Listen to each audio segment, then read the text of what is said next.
I think that the teacher and the leader, they're all together.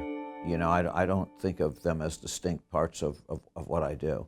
When I run the lab, I feel like I'm teaching the graduate students and the postdocs, partly by example, partly we're all in this together.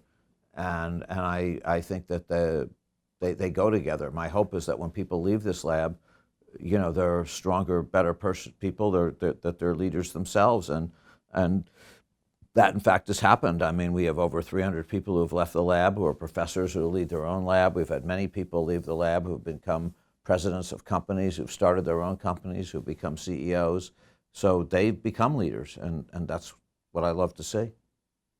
Well, I don't know that there's any one set of qualities. I've seen leaders succeed in different ways, but I mean, to me, the kinds of things I think I'd probably do are try to impart to the people who work for me or work with me the fact that you want to make an impact on the world, you want to make it a better place, you want to treat people well, and you want to really think that almost anything is possible.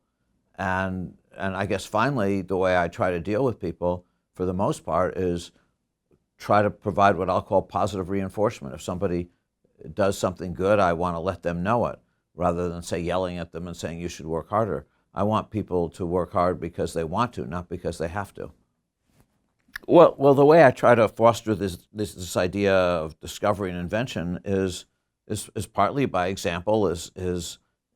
You know, if somebody comes in and they're doing a thesis, I try to get them to think about, well, what will be important. I might shape it, you know, in some very general way, but I want people to just think. I don't want to just say, here, do this. I want to be a guide.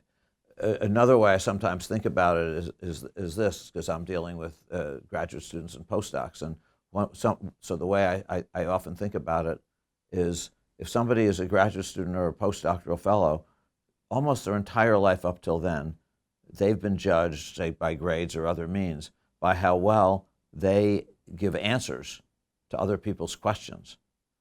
But in life, in my opinion, what's really important is not the answers that you might give, though that's important, but the really important thing is the questions you ask. Are you asking really important questions, or are you asking medium important questions or unimportant questions?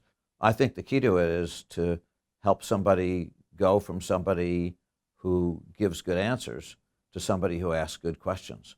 Because in the end, questions are going to be what's key. You know, so that's really what I want to say.